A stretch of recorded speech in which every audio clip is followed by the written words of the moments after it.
Hello friends, मैं Dinesh Kumar Pandey fitter theory class में आपका स्वागत करता हूं। मेरी क्लास आपको अच्छी लगे तो लाइक शेयर सब्सक्राइब ज़रूर करें। कैसी लगी ये कमेंट करके ज़रूर बताएं। तो चलिए आज का जो टॉपिक है बहुत इम्पॉर्टेंट टॉपिक है। ये आपके कंपटीशन में भी बहुत इम्पॉर्टेंट रोल अदा करता है और इसके अलावा फिटर थ्योरी का ये बहुत महत्वपूर्ण अंग है। मैकेनिकल के पार्ट में बहुत महत्वपूर्ण अंग है। तो इस टॉपिक को ध्यान से सुनिएगा, लास्ट तक वीडियो पे बने रहिएगा और बताइएगा वीडियो कैसा रहा। तो चलिए शुरू करते हैं आज का topic, heat treatment. Heat treatment में कल हमने थोड़ा सा डिस्कशन किया था कि कौन कौन सी अवस्थाओं में हमारा जो लोहा है ऊष्मा उपचार में प्रयोग किया जाता है। फेराइट, सीमेंटाइट, इसके अलावा हाइपोटाइट, हाइपोयुक्टाइट। इसके अलावा हमने structure of steel when heated की कंडीशन पे भी इसका आपके साथ डिस्कशन किया था। इसमें कार्बन की मात्रा और टेम्परेचर की मात्रा की चर्चा हुई थी। आज हम आगे चल रहे हैं heat treatment process and purpose के ऊपर।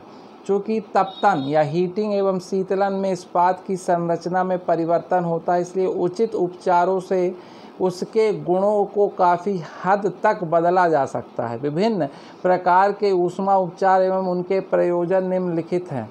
देखिए, ऊष्मा उपचार से क्या होता है कि हमको यूटिलाइजेशन जैसा भी मतलब हमको अगर हवाई जहाज़ बनाना है सपोज दैट, या कोई काटने का औजार बनाना है, या हमको पीटने का औजार बनाना है, तो उसके लिए ऊष्मा उपचार से उसके गुणों में परिवर्तन किया जाता है। उसकी डक्टिलिटी चेंज होती है, उसकी हार्डनेस चेंज होती है। तो ये बहुत इम्पॉर्टेंट है इसको समझना। तो चलिए शुरू करते हैं। सबसे पहले हार्डनिंग कर्तन योग्यता बढ़ाना, टूट फूट रोधकता बढ़ाना। हार्डनिंग हम क्यों करते हैं कि उसकी कर्तन योग्यता बढ़ जाए, कटिंग एबिलिटी बढ़ जाए तथा उसमें जो टूट फूट हो वो होना उसमें कम हो जाए। ठीक है ना।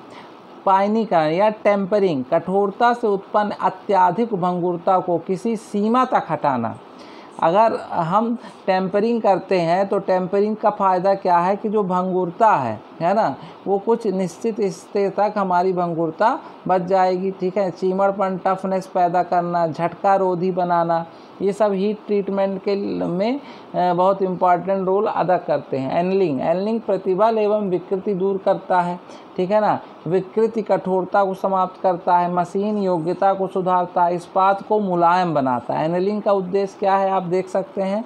विकृति दूर करेगा, स्ट्रेस विकृति कठोरता समाप्त करेगा, मशीन की योग्यता मशीनेबिलिटी बढ़ाएगा, इस्पात को मुलायम सॉफ्ट करेगा। सामान्यीकरण या नॉर्मलाइजेशन, इस्पात की ग्रेन संरचना को शोधित करता है।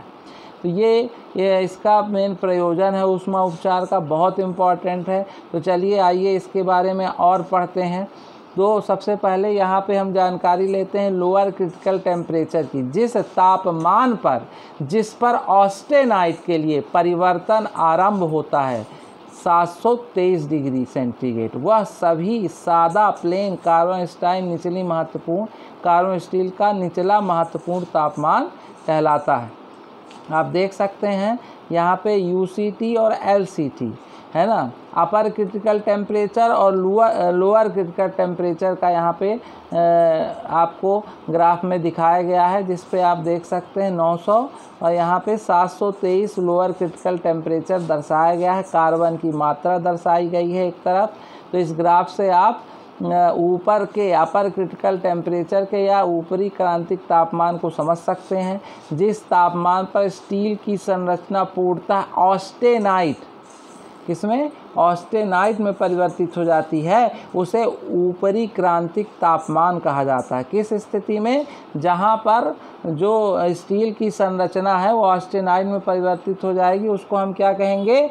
ऑस्टेनाइट कहेंगे। उसे ऊपरी क्रांतिक तापमान कहा जाता है। इस्पात में कार्बन की प्रतिशत मात्रा पर निर्भर होकर यह घटता हुआ बढ़ता है। जिस तापमान पर ऑस्टेनाइट बनेगा वही क्या कहलाएगा? ऊपरी क्रांतिक तापमान। उदाहरण के लिए 0.57% तथा 1.15% कार्बन स्टील, इसके लिए निचला महत्वपूर्ण तापक्रम lower critical temperature 723 degree centigrade centigrade तथा ऊपरी क्रांतिक तापमान 800 डिग्री सेंटीग्रेड तापक्रम है। 0.84% कार्बन स्टील के लिए तथा दोनों हैं। इन स्टीलों का शुद्ध ऋणाभ इक्यूटेटेड स्टील कहते हैं। इनको क्या कहते हैं? इक्यूटेटेड स्टील। ऊष्मा उपचार की 3 अवस्थाएं हैं। कौन कौन सी हैं? तापना, सोखना और बुझाना। जिस इस्पात को गर्म करने पर वांछित तापक्रम पर पहुंचता है तो उसे, जब हम इस्पात को गर्म करते हैं और एक निश्चित तापमान पर, रिक्वायर्ड तापमान पर पहुंच जाता है तो उसे एक निश्चित समय के लिए उसी तापक्रम पर रखा जाता है। इससे इस्पात के पूरे काट क्षेत्र में भली भांति समान रूप से यूनिफॉर्मली ऊष्मा पहुंच जाती है।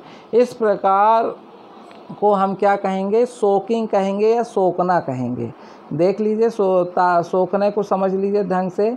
जब वांछित तापक्रम पर पहुंच जाएगा तो क्या हो जाएगा, और उसके बाद क्या होगा, एक निश्चित समय के लिए उस तापक्रम पर हम रख देंगे तो पूरे क्षेत्र में वो तापमान पहुंच जाएगा। इसी को हम क्या कहेंगे? सोखना कहेंगे या सोकिंग कहेंगे।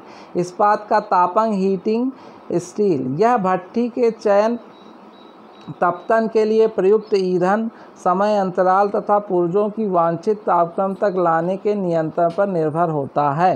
तपतन दर है ना, टेम्परेचर देखिए, हीटिंग का जो दर होता है, हीटिंग टाइम एवं तपतन समय इस्पात के संगठन, उसकी संरचना तथा ऊष्मा उपचार के लिए जाने वाले पुर्जों के आकार एवं साइज पर निर्भर करती है। अब देखिए, हाँ, ज़्यादा हैवी होगा उसमें ज़्यादा समय लगेगा, ज़्यादा समय, या हो सकता है कि हम कम समय करेंगे तो कम समय तपतन होगा। तो ये डिपेंड करता है कि उसका आकार पुर्जे का कैसा है, हम कितना उसको समय दे रहे हैं।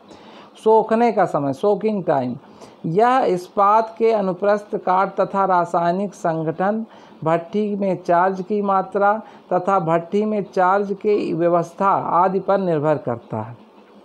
सामान्य स्थिति में यह जानने की बात है कि कार्बन तथा निम्न एलॉय स्टील के लिए प्रति 10 mm मोटाई के लिए मिनट तथा उच्च एलॉय इस्पात के प्रति 10 mm मोटाई के लिए 10 मिनट रखा जाता है। देख लीजिए, इसको अंडरलाइन कर लीजिए, ये देख लीजिए, ये आप पोर्शन को अंडरलाइन कर लें। सामान्य स्थिति में क्या होगा, यह जानने की बात है कि कार्बन तथा निम्न स्टील के लिए प्रति 10 mm मोटाई के लिए मिनट तथा उच्च एलॉय इस्पात के लिए प्रति 10 mm मोटाई के लिए 10 मिनट रखा जाता है।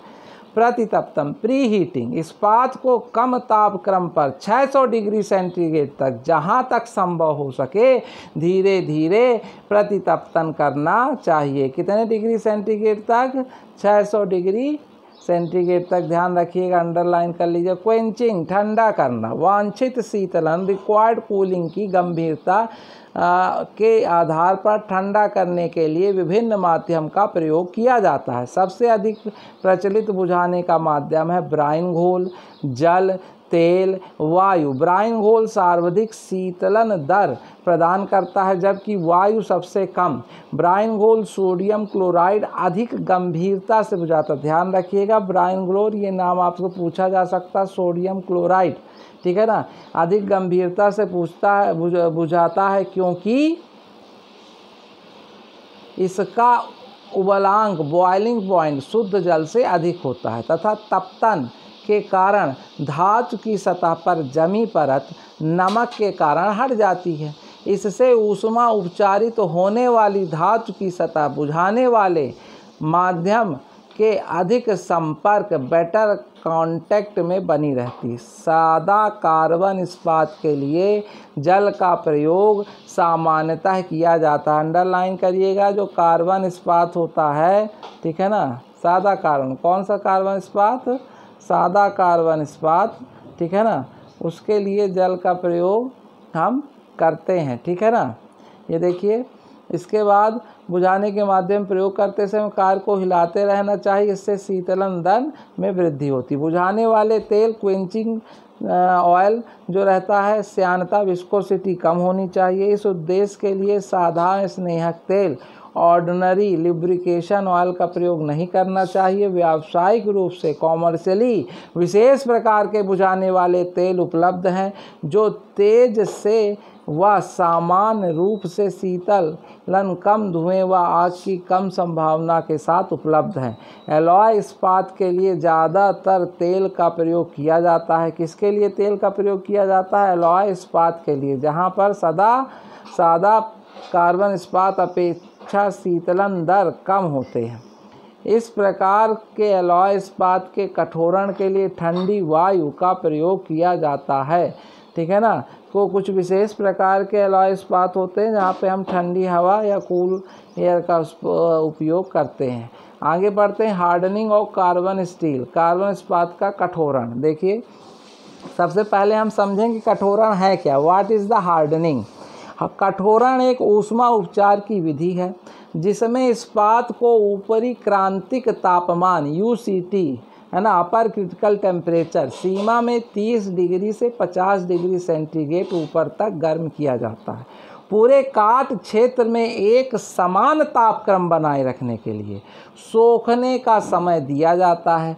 तत्पश्चात इस्पात को तेजी से शीतलन माध्यम में ठंडा कर लिया जाता है। ठीक है ना। अब कठोरण का प्रयोजन क्या है? देखिए, उच्च कठोरता एवं टूट फूट रोधकता गुणों का विकास करना।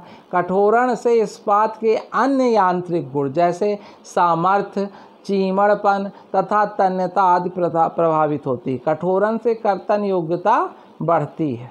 ठीक है ना। कठोरण की प्रक्रिया देख लीजिए। 0.4% से अधिक कार्बन मात्रा वाले इस्पात को ऊपरी क्रांतिक तापमान अपर क्रिटिकल टेम्परेचर से लगभग 30 से 60 डिग्री सेंटीग्रेड ऊपर तक तप्त किया जाता है। 10 mm इस्पात की मोटाई के लिए 5 मिनट का सोखने का समय दिया जाता है।